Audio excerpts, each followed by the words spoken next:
안녕하세요, 김상사입니다.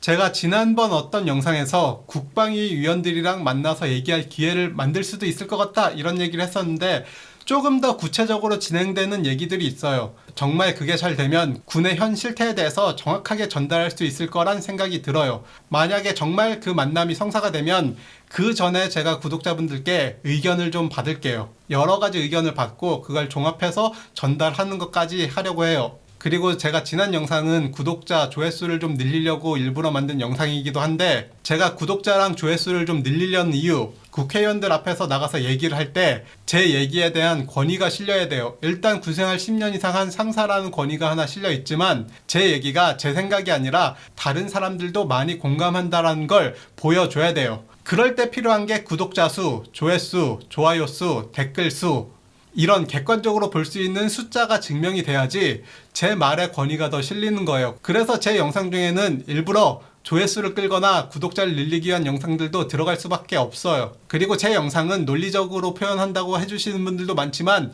객관적으로 내용을 잘 다루진 않아요.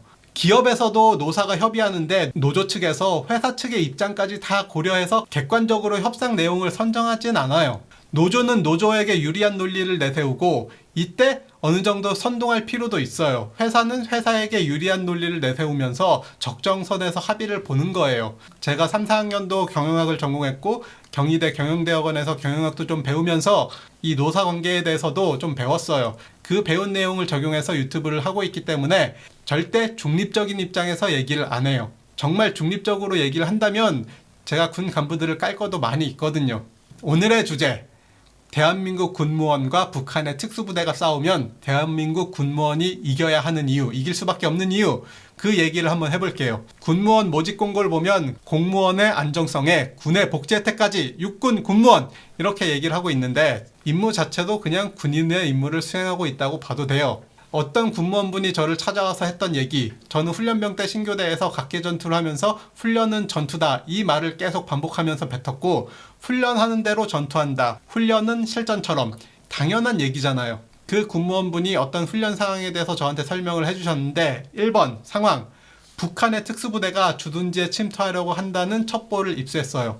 두 번째, 그래서 부대 임무는 북한의 특수부대로부터 주둔지의 안전을 확보해라, 이런 임무를 수행해야 되는데, 그래서 어떤 작전을 펼쳤냐? 중사 땡땡땡 용사 2명을 데리고 A구역을 순찰해라. 하사 땡땡땡 용사 2명을 데리고 B구역을 순찰해라. 7급 군무원 땡땡땡 9급 군무원 땡땡땡과 C구역을 순찰해라. 이런 명령이 하달돼요. 자, 여기서 군무원분이 이해가 안 가는 거죠. 아니 대대장님, 저희는 군인이 아닌데 순찰까지 하나요? 그랬더니 대대장이 당연히 해야지. 주둔지에 북한 특수부대가 침투해서 폭파하면 안 되잖아. 그래서 군무원분이 저희는 총기도 없는데 만약에 진짜 특수부대를 만나면 어떻게 해요? 대대장이 진압봉 들고 가라고 했답니다. 진압봉으로 제압해라. 특수부대가 주둔지에 침투했는데 진압봉을 들고 가라. 군무원분이 아니 실제 특수부대가 침투하면 진압봉으로 진압하라는 건가요? 그랬더니 지휘관, 중령 지휘관이 하는 말이 지금은 훈련이니까 그냥 해. 대한민국 군무원은 진압봉만 들고 북한의 특수부대를 잡을 수 있다고 판단한 대대장. 이미 군대의 경계 상황이 문제가 생겼다는 걸 보여주는 예시고, 실전이면 해당 구역을 어떻게 커버할 것인가, 이걸 고민해 봐야겠죠. 물론 고민을 한 것 같아요. 어떤 고민을 했냐? 군무원 총기 지급하고 전투원으로 활용하려면 어떻게 해야 되는지 고민을 해보자. 이걸 어떻게 받아들여야 될지 모르겠는데 물론 이렇게 법적 근거를 마련할 수도 있어요. 근데 문제가 뭐냐?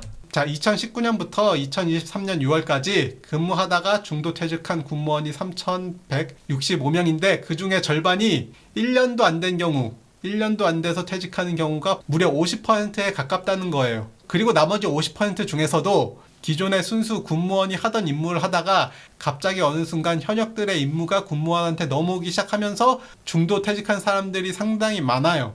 지금 군인들은 이탈이 가속화되고 지원자는 줄고 있고 군무원도 이탈자가 늘고 있고 그냥 공무원이랑 비슷하겠지 하고 들어오는 신입 군무원 중에서 들어온 지 한두 달밖에 안 되는데 면직하는 군무원들도 있어요. 왜냐? 군무원으로 들어왔는데 군인의 일을 하고 있으니까요. 모집 공고에 보면 공무원의 안정성에 군의 복지 혜택, 연금, 공무원이잖아 하면서 공무원 연금 주죠. 수당, 공무원이잖아 하면서 군인들한테 주는 수당을 안 줘요. 물론 기술 수당은 지급이 되지만 그 외 다른 수당들이 안 나가고 있어요. 부사관이 3년이 지나면 기본적으로 나온 수당 15만 원이 나오는데 그런 거조차 없죠. 15만 원이 지금 와서 큰 돈은 아니지만 이런 기초적인 수당도 없고, 숙소 공무원이잖아 하면서 숙소를 안 줘요. 가끔 어느 부대 가면 독신자 숙소가 남아서 주는 경우도 있어요. 그런데 숙소에 들어간 전기세랑 난방비는 실비로 청구를 하고 군인들은 실비로 청구를 안 하잖아요. 그런데 당직비는 군에서 근무하잖아. 공무원 당직비 안 주고 있죠. 저는 군인의 처우가 좋아지려면 아군을 많이 만들어야 된다고 생각을 해요. 이 아군은 전역하는 용사들을 간부편으로 만들어야 되고 군무원을 간부편으로 만들어야 돼요. 전역하는 용사들을 간부편으로 만들라는 건 편하게 해주는 게 아니라 군인다운 모습을 철저하게 보여줘야 된다. 그러기 위해서는 군대가 군대답게 돌아가야 된다. 이건 지휘관들이 해줘야 될 문제라고 생각을 해요. 간부들을 보니까 맨날 작업이나 하고 저게 무슨 군대냐, 이런 군대가 아니라 뭐 지금 국방부 장관이 얘기하는